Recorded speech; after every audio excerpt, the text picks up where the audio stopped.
uma pergunta que ninguém faz em voz alta nas igrejas, mas que todo mundo já pensou pelo menos uma vez.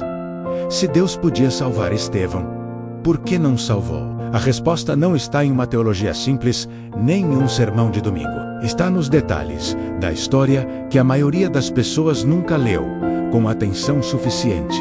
Estevão não era apóstolo. Não era um dos 12. Era diácono, um homem escolhido para servir mesas e distribuir comida às viúvas. E mesmo assim, mudou a história do mundo. Para entender por que Estevão morreu, precisamos primeiro entender o mundo em que ele viveu. Um mundo em que cada palavra podia ser sua última.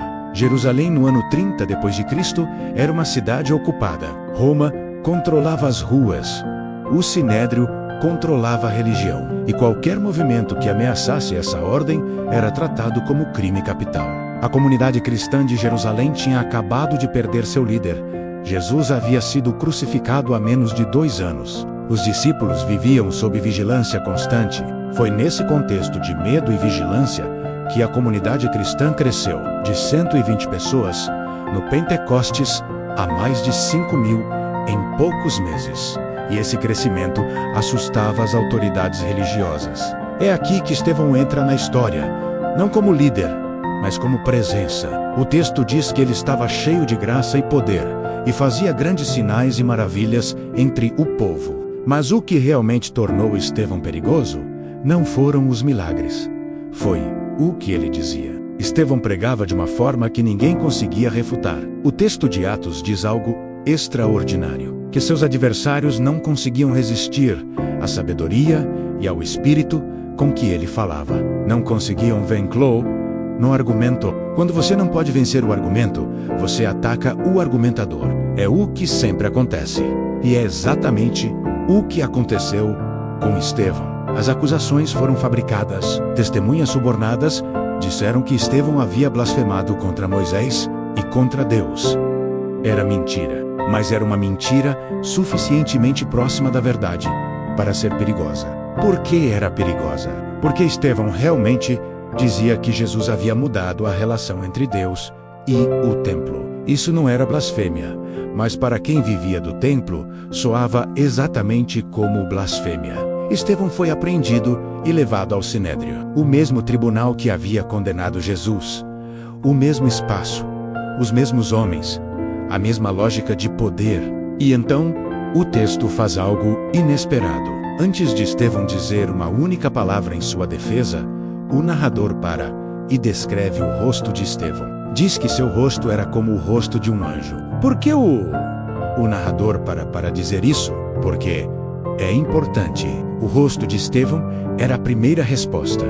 Antes das palavras, antes do discurso, o rosto já estava pregando.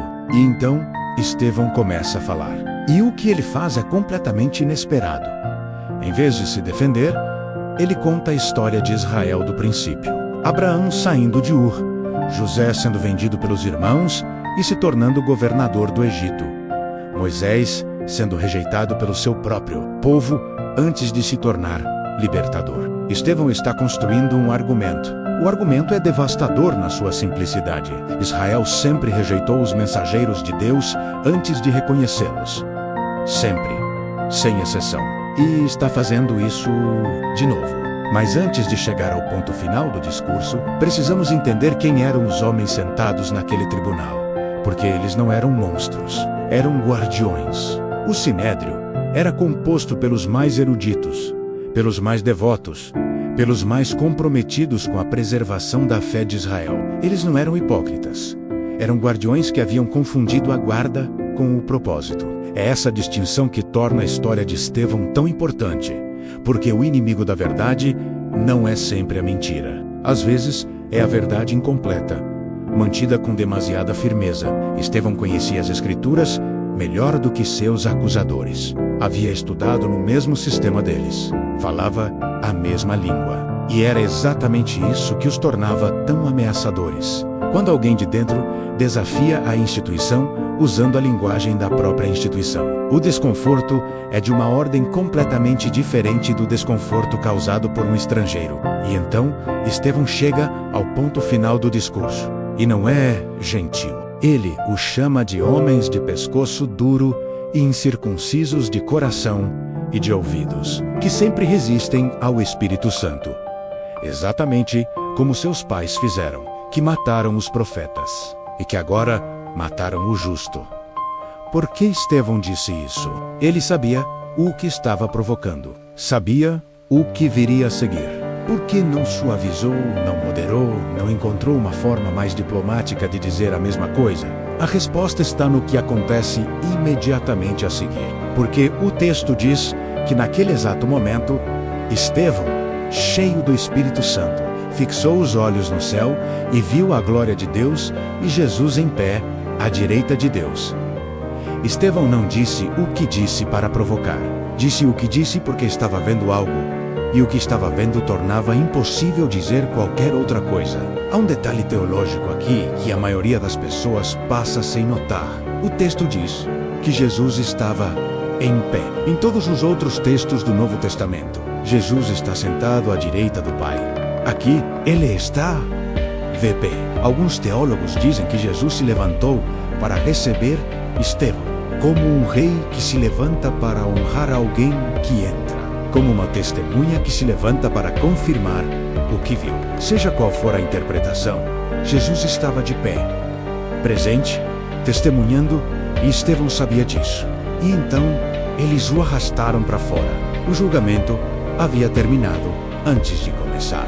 A sentença havia sido decidida antes da acusação. Há um pormenor na narrativa que revela mais sobre a psicologia da cena do que qualquer análise. Eles taparam os ouvidos antes de atirar as pedras. Eles não taparam os ouvidos porque não conseguiam ouvi-lo. Taparam os ouvidos porque conseguiam e não queriam.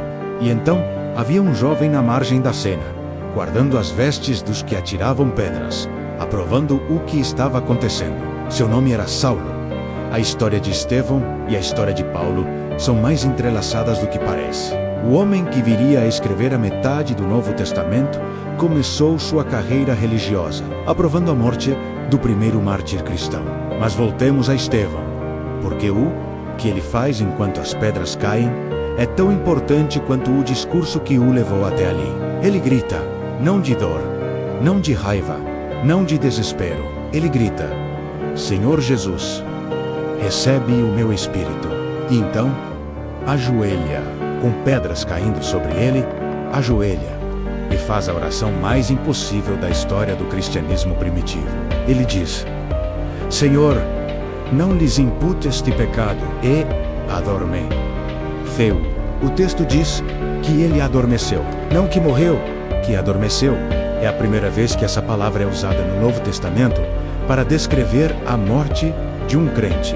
A palavra grega é koimao, adormecer. A mesma palavra que Paulo usaria décadas depois para descrever a morte dos crentes. Estevão inaugurou uma linguagem nova para a morte. Mas a pergunta que abre este vídeo ainda está sem resposta. Por que Deus deixou Estevão morrer? Pedro havia escapado da prisão. Paulo havia escapado de apedrejamento. Por que Estevão não? A resposta começa com uma observação sobre o que aconteceu imediatamente depois da morte de Estevão, porque a morte dele desencadeou algo que mudou o curso do cristianismo para sempre. O texto de Atos diz que naquele mesmo dia, o dia da morte de Estevão, levantou-se uma grande perseguição contra a igreja em Jerusalém, e todos foram dispersos pelas regiões da Judeia e da Samaria. Antes da morte de Estevão, o evangelho estava essencialmente confinado a Jerusalém. Depois da morte de Estevão, estava em toda a Judeia e Samaria, exatamente as regiões que Jesus havia mencionado no mandato missionário. Há uma lógica aqui que é desconfortável para a mentalidade moderna, que às vezes aquilo que parece uma tragédia é exatamente o mecanismo que o propósito precisava. Mas isso seria uma resposta fria demais, reduzir Estevão a um instrumento, a uma peça, em um tabuleiro maior. A história merece mais do que isso. E Estevão também, porque Estevão não era um instrumento, era uma pessoa com convicções.com, coragem, com uma forma específica de ver o mundo que o tornou insuportável para os poderosos e irresistível para os que buscavam algo real. Para entender Estevão como pessoa, não como símbolo, precisamos olhar para o que ele escolheu antes do tribunal, porque suas escolhas antes do julgamento explicam suas escolhas durante o julgamento. Estevão foi escolhido para o diaconato porque era reconhecido como cheio de espírito e sabedoria. Esses não eram critérios espirituais vagos, eram critérios de caráter verificável pela comunidade. A função do diácono era resolver um problema concreto. As viúvas gregas estavam sendo negligenciadas na distribuição diária de comida. Era um problema de administração e justiça, não de teologia. E foi resolvendo esse problema prático, distribuindo pão, administrando recursos, garantindo que ninguém fosse esquecido, que Estevão construiu a plataforma para o que viria depois. Há algo importante aqui para quem acha que o trabalho ordinário é separado do chamado espiritual. Estevão não foi fiel, apesar de ser diácono. Foi fiel sendo diácono. E é essa integridade, essa ausência de separação entre o que ele acreditava e como vivia, que explica por que ele não moderou o discurso no tribunal. Quando você vive sem compartimentar, quando o que você acredita é idêntico ao que você faz, o tribunal não é o momento de decisão. A decisão já foi tomada muito antes. Agora precisamos falar sobre o discurso em si, porque é o discurso mais longo do livro de Atos e um dos mais mal compreendidos de todo o Novo Testamento. A maioria das pessoas que lê o discurso de Estevão pensa que ele estava simplesmente recitando história bíblica para ganhar tempo ou impressionar o tribunal. Isso é uma leitura superficial. Estevão estava construindo um argumento jurídico com os próprios textos sagrados do tribunal. Estava usando a Torá para provar que a Torá apontava para além de si mesma. O argumento começa com Abraão. E o detalhe crucial é onde Deus apareceu para Abraão, não em Jerusalém. Ou no templo, na Mesopotâmia, antes do templo existir. Depois José vendido pelos irmãos, exilado no Egito, sem acesso ao templo, longe de Jerusalém. E mesmo assim, o texto diz que Deus estava com ele. Depois Moisés, que recebeu a revelação mais dramática de Deus, não em Jerusalém, mas em um deserto no Sinai, em uma sarça ardente no meio do nada. O padrão do argumento de Estevão está se tornando claro. Deus nunca esteve confinado ao templo. Deus sempre esteve presente onde sua presença foi necessária, não onde a instituição decidiu que deveria estar. E então, Estevão cita o próprio profeta Isaías, que cita o próprio Deus dizendo: "Qual é a casa que me edificareis? Qual é o lugar do meu repouso? O céu é o meu trono, e a terra o escabelo dos meus pés." Este é o coração do argumento. Não que o templo fosse errado, mas que confundir o templo com a totalidade da presença de Deus era uma forma de idolatria, que usava o sagrado como material. Os membros do tribunal que ouviam isso eram os mesmos que dedicaram suas vidas ao templo. Estevão não estava atacando sua devoção. Estava dizendo que a devoção havia se voltado para o objeto errado. É aqui que a história de Estevão começa a falar para além do primeiro século. Porque essa confusão entre o símbolo e o que o símbolo aponta é um erro que cada geração comete de formas diferentes. Toda comunidade religiosa tem seu equivalente do templo, a forma litúrgica, o estilo musical, a tradução específica da Bíblia, a estrutura de governo, que foi tão associada ao sagrado que questionar a forma parece questionar o sagrado em si. E quando alguém de dentro da comunidade faz a pergunta que Estevão fez, o que realmente estamos adorando aqui? A reação raramente é diferente da reação do Sinédrio. Isso não é uma crítica às instituições religiosas, é uma observação sobre como o poder funciona quando está convicto de que defende o sagrado. Voltemos ao campo de apedrejamento, porque há ainda algo que não examinamos e que pode ser o detalhe mais importante de toda a história. A oração final de Estevão: Senhor, não lhes imputes este pecado. Não é simplesmente imitação de Jesus na cruz, é algo mais específico e mais perturbador do que isso. Estevão estava orando por Saulo, não exclusivamente por Saulo, mas Saulo estava ali, aprovando, e Estevão o viu, e orou. Não há como provar isso com certeza textual, mas o texto coloca Saulo naquele campo deliberadamente. E logo depois, coloca Saulo no caminho de Damasco, onde sua vida muda completamente. E quando Jesus aparece para Saulo no caminho de Damasco e diz: Saulo, por que me persegues? O que Jesus está fazendo é confirmando que tudo o que foi feito contra Estevão foi feito contra ele mesmo. A conversão de Paulo não é separada da morte de Estevão. É a resposta de Deus à oração de Estevão. Não lhes imputes este pecado. E não imputou.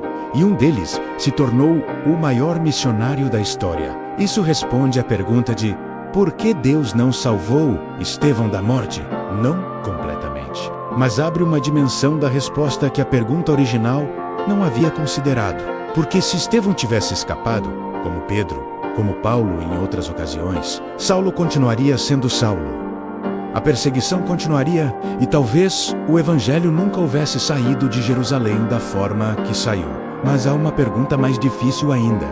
E se Estevão soubesse? E se, ao ver o céu aberto e Jesus em pé, ele soubesse que sua morte era necessária para algo que ele não viveria para ver? Essa possibilidade de que Estevão viu e compreendeu, e ainda assim orou pelo perdão dos que o matavam, transforma completamente a interpretação da cena. Não é resignação, não é passividade, não é a coragem de quem não sente medo, é a coragem de quem sente medo e escolhe de qualquer forma. E então o texto termina a cena de Estevão com uma única frase: e adormeceu. Sem drama, sem epílogo, sem explicação teológica imediata, apenas o fato limpo de um homem que viveu o que acreditava até o final. Mas a história de Estevão não termina com ele. Termina com o que ele deixou, e o que ele deixou é mais difícil de quantificar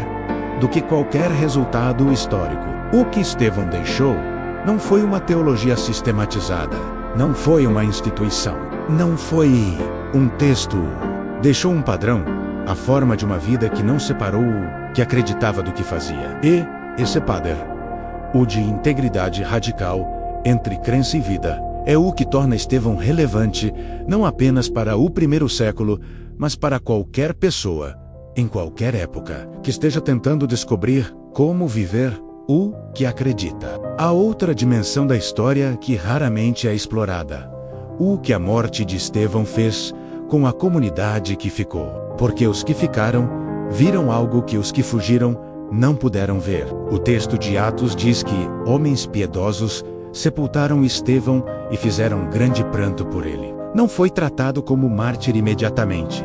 Foi chorado como pessoa, como alguém de quem sentiriam falta. Esse detalhe importa porque nos lembra que antes de Estevão ser símbolo, era a pessoa. Antes de ser o primeiro mártir, era o homem que distribuía pão às viúvas e que todos reconheciam pela calma. O luto por Estevão é o luto por alguém que fez a coisa mais difícil que existe, que foi ser completamente ele mesmo em um ambiente que exigia que ele fosse outra coisa. Agora precisamos falar sobre a pergunta que nunca é feita. Não porque Deus deixou Estevão morrer, mas o que Deus sentiu ao ver Estevão morrer. O texto diz que Jesus estava em pé, não sentado, em pé, como quem está atento, como quem está presente de uma forma diferente da presença habitual. Há uma tradição rabínica que diz que Deus chora quando a justiça é violada. Não é doutrina cristã formal, mas é uma intuição sobre o caráter divino que o texto de Estevão parece confirmar silenciosamente. Jesus em pé não salvou Estevão da morte, mas estava presente na morte. E às vezes, não sempre, mas às vezes, presença é o que existe em vez de salvação. Isso não é uma resposta teológica confortável, mas é uma resposta honesta. E talvez seja a resposta que a pergunta original merece. Porque a pergunta, por que Deus deixou Estevão morrer?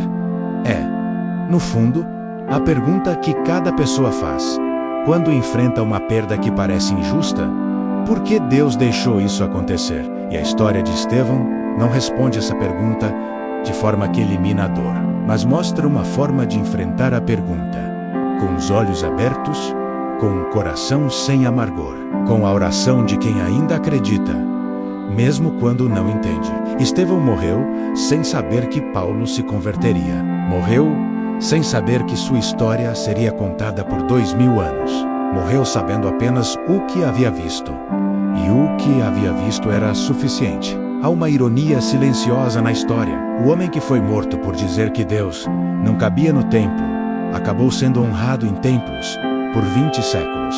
Isso não é cinismo, é observação. As instituições tendem a canonizar os profetas que não puderam tolerar em vida. É mais seguro venerar os mortos do que ouvir os vivos. Mas a mensagem de Estevão sobreviveu à canonização, porque está no texto, acessível a qualquer um que leia com atenção suficiente e honestidade suficiente para deixá-la perturbar. E a mensagem é esta: Deus não cabe em nenhuma estrutura que construímos para contê-lo. Não no Templo de Salomão, não nas denominações do século XXI, não em nenhuma teologia suficientemente elaborada. Isso não significa que as estruturas são inúteis. Significa que as estruturas são apontadores, não destinos. São o dedo que aponta para a lua, não a lua. Estevão pagou com a vida por fazer essa distinção em voz alta, mas a distinção sobreviveu e continua sendo necessária. Há uma última coisa sobre Estevão que precisa ser dita. E é sobre o que acontece com alguém que vive sem compartimentar, em um mundo que exige compartimentação. Essa pessoa se torna inconveniente, não porque quer ser, mas porque a integridade incomoda em ambientes que funcionam com base na separação entre o que se diz e o que se faz. Estevão não era agressivo, era coerente. E em certos contextos, coerência é a forma mais radical de subversão que existe. E é por isso que a pergunta do título, por que Deus deixou Estevão morrer? Talvez seja a pergunta errada. A pergunta certa talvez seja: o que significa viver de uma forma que vale a pena morrer? Estevão respondeu essa pergunta com a vida inteira, não apenas com a morte. A morte foi apenas o ponto final de uma frase que começou quando ele escolheu ser diácono e levou a função a sério. A pergunta que ninguém faz em voz alta nas igrejas tem uma resposta, mas a resposta não é uma explicação, é uma vida. É o padrão de uma vida que decidiu que o que acredita e o que faz são a mesma coisa. E Estevão, o homem que viu o céu aberto e escolheu não escapar, continua sendo o mais claro exemplo de que essa forma de viver é possível, não fácil. Possível. Não fácil porque ninguém que viveu com essa integridade escapou das consequências dela. Moisés, os profetas, Jesus, Estevão. A lista é longa e consistente, mas possível, porque Estevão foi real. Não foi figura mitológica. Foi um homem com nome, com função, com comunidade, com adversários específicos, com uma morte documentada. E o fato de que foi real significa que o padrão que ele representou é acessível. Não garantido, não fácil, mas acessível. A integridade radical é uma escolha humana, não um dom sobrenatural reservado a poucos. O que Estevão nos deixa não é uma doutrina sobre o martírio, não é um modelo de como morrer bem. É um modelo de como viver de forma que o que você faz revela o que você acredita todos os dias, antes que qualquer tribunal apareça. Porque o tribunal não criou Estevão, apenas revelou quem Estevão já era. O que estava visível no campo de apedrejamento estava visível na distribuição de pão para quem olhava com atenção suficiente. E é aí que a história de Estevão termina. Não no campo de apedrejamento, não no discurso do tribunal, mas no pátio onde ele distribuía pão a mulheres idosas que ninguém mais estava vendo. Porque é aí, no serviço invisível, na presença com os esquecidos, na fidelidade sem plateia, que se constrói o tipo de pessoa que pode enfrentar um tribunal com o rosto de um anjo. Por que Deus deixou Estevão morrer? Porque Estevão já havia respondido a pergunta mais importante e a resposta estava nas mãos abertas, não na última oração.